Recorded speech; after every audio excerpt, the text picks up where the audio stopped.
Buenos días, América Latina. Buenas tardes, España, de investidura. ¿Con qué empezamos hoy, Dina? Pues hoy empieza la sesión de investidura y los 5 diputados de Podemos votarán sí tras conocerse que más del 85% de las bases del partido han apoyado el criterio de la dirección de Belarra en una consulta en la que han participado más de 55.000 militantes. Podemos ha sido el partido de izquierdas en el que más gente ha participado en su proceso democrático de cara a la investidura. Frente a los 5.630 militantes de Izquierda Unida, los casi 400 de los órganos de dirección de Compromís o la ausencia de consulta directamente de Sumar y Más Madrid, en la consulta de Podemos han votado 55.372 personas. La gente de nuestro país dijo que no quería que gobernasen las derechas, cumplimos, pero creo que también el mandato de las urnas el 23 de julio mostró que tenemos que hacer más. Y ese es el punto clave de lo que se tiene que dirimir en los próximos días, porque el Partido Socialista parece completamente determinado a emprender una legislatura en la que solo mande Sánchez, en la que solo mande el Partido Socialista. Creo que eso sería una pésima noticia, teniendo en cuenta que en esta legislatura todo el mundo ha visto que Podemos ha sido el motor de las principales transformaciones. Y hablando de Sánchez, ¿qué es lo que ha dicho en su discurso de investidura? Pues ha hecho un discurso bastante ideológico. Incluso ha dicho que hay que trabajar por reconocer al Estado palestino. Vamos hacia atrás. Antes prometía reconocer al Estado palestino y ahora promete que va a trabajar por reconocer al Estado palestino. Como decía José Mota, hoy no, mañana. Cuando se cuestiona el feminismo se está cuestionando una causa que evidentemente impacta en los derechos humanos. Por poner solamente ese ejemplo. Propuestas reaccionarias que descalifican a la ciencia, lo hemos vivido durante la gestión de la pandemia. Propuestas reaccionarias que niegan la evidencia científica del cambio climático, lo vivimos cada día. Que desprecian la cultura, que atacan al diferente, por ser eso, por ser diferente. Y que atacan causas tan justas, como he dicho antes, como el feminismo. Pedro Sánchez vuelve a ser feminista otra vez. Muy bien, Pedro, eso de cuestionar el feminismo es bastante reaccionario. ¿Podría recordárselo a tus amigos esos de 40 y 50 años a los que les molestaba tanto el discurso del Ministerio de Igualdad, como dijiste en campaña? Sin duda. A los diputados del Partido Popular y Vox no les ha gustado mucho el discurso, incluso han interrumpido a Pedro Sánchez en más de una ocasión. Y la creencia de que una sociedad plural es sin duda alguna una sociedad mejor. O si, por el contrario, pues lo que hacemos es secundar a los profetas del odio, que quieren encerrar a las mujeres en las cocinas, a las personas LGTBI en los armarios y a los migrantes en campos de refugiados.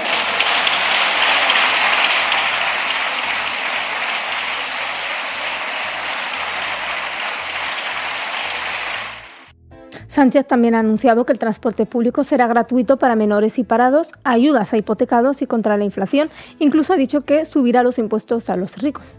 Necesitando los votos de PNV y de Junts, no parece sencillo eso de subir los impuestos a los ricos. En fin, mañana ampliaremos la información sobre el discurso de Pedro Sánchez, que aquí es más importante el rigor que las prisas. ¿Qué más tenemos, Dina? La ultraderecha, en su afán desesperado por frenar la investidura de Pedro Sánchez, se ha querellado contra el líder del PSOE y también contra Puigdemont y ha pedido al Tribunal Supremo que paralice de forma cautelar la sesión de investidura. Santiago Abascal quiere que se le impute a Pedro Sánchez y a Carles Puigdemont los delitos de cohecho, encubrimiento o colaboración con el terrorismo, usurpación de funciones del Poder Judicial y negociaciones prohibidas a funcionarios públicos. ¿Solo? ¿No había más delitos que les pudieran imputar? Bueno, alguno más se sacarán.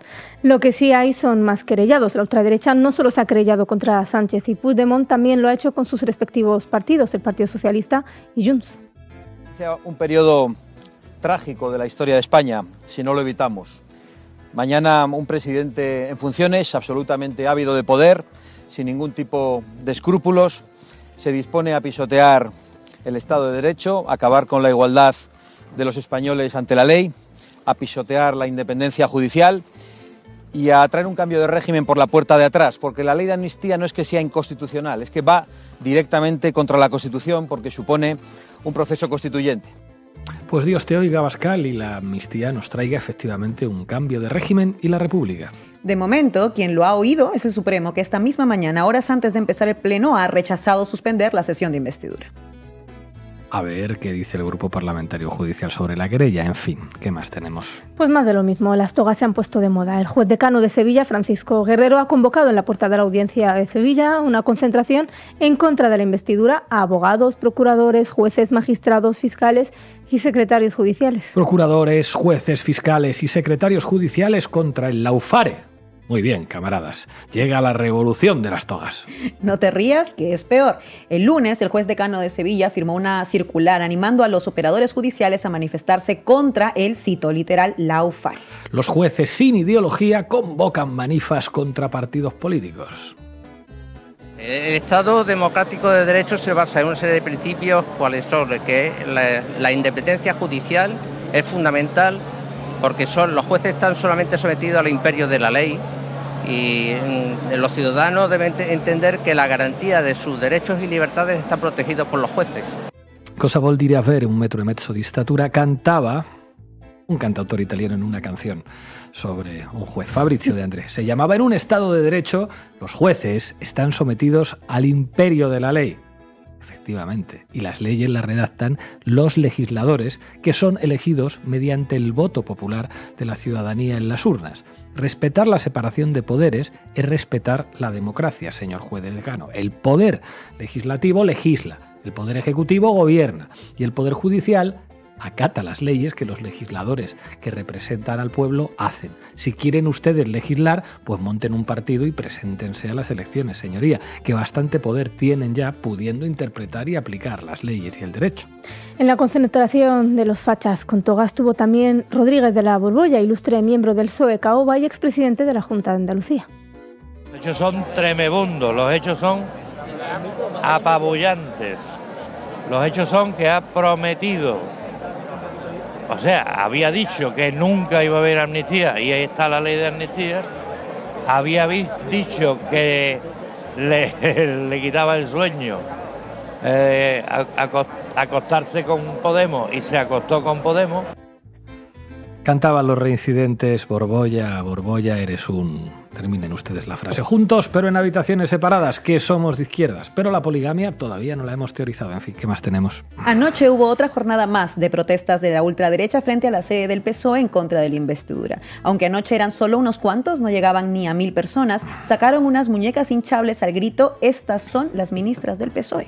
La ministra de Igualdad criticó los ataques machistas en la sede del PSOE. En la red social X, Irene Montero escribió que nos llaman putas para señalarnos como malas mujeres que no pueden ejercer el poder.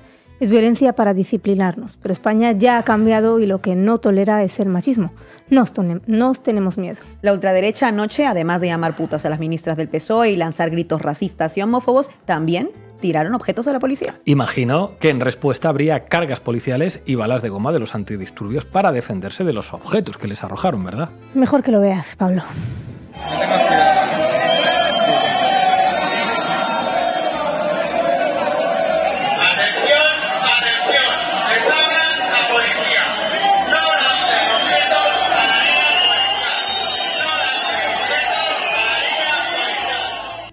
Atención, atención, les habla la policía. No lancen objetos a la línea policial. Ojalá fueran así los antidisturbios también con los manifestantes de izquierdas. En fin, ¿qué más tenemos, Laura? Bajo el lema Algo habremos hecho, el Ministerio de Igualdad ha convocado al movimiento feminista para hacer rendición de cuentas sobre los avances y conquistas feministas de la legislatura.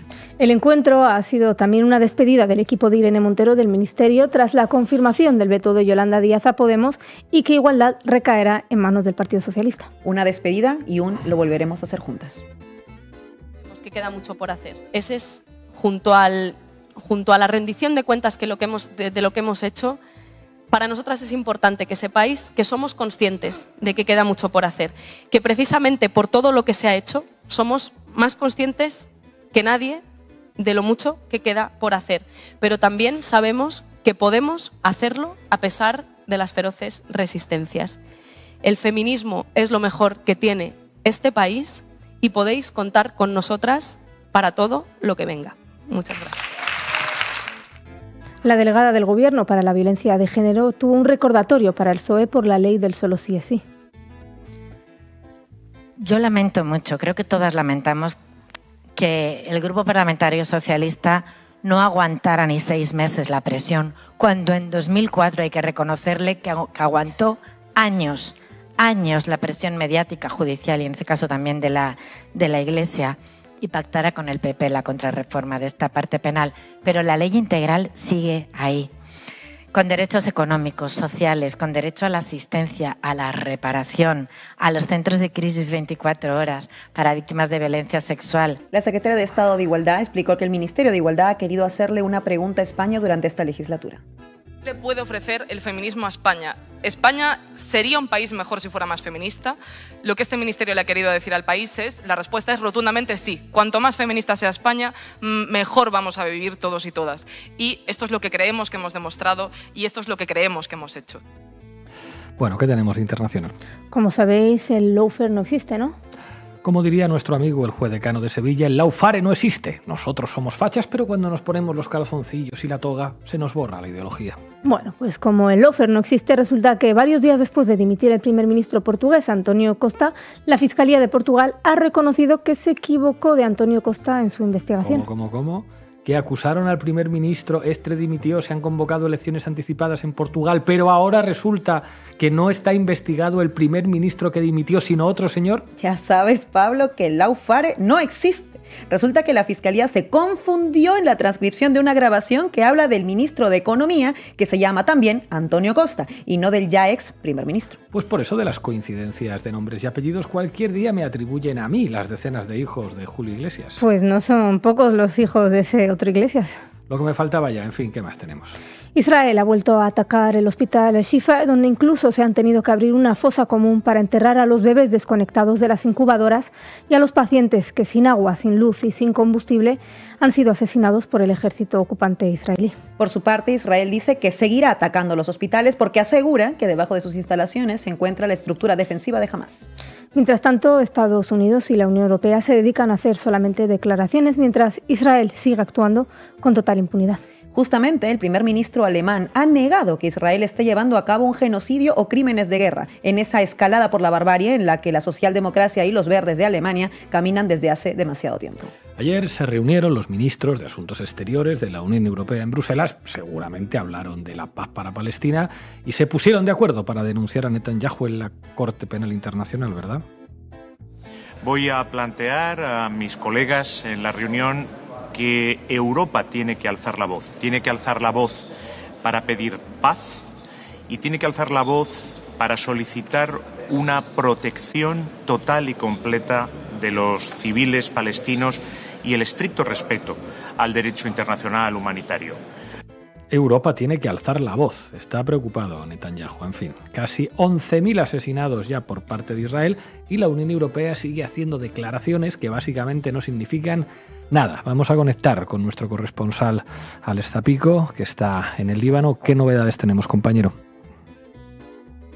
Pues siguen las hostilidades en la frontera norte-sur. Incluso hoy la OMS con el Ministerio de Salud del Líbano se han reunido, están preparando un plan de emergencia ante la posibilidad de que se extienda el conflicto. Tenemos que recordar que hay 300 heridos ya, 70 muertos ya en el conflicto en esa zona norte-sur, mientras hoy a las 5:35 de la mañana, el ejército israelí entraba en Shifa, en el hospital.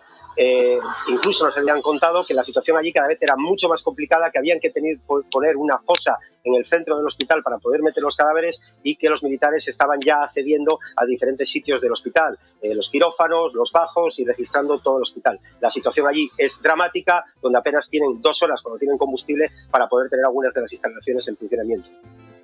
Alex Zapico, muchas gracias por la información. Seguimos hablando mañana. Cuidaos mucho.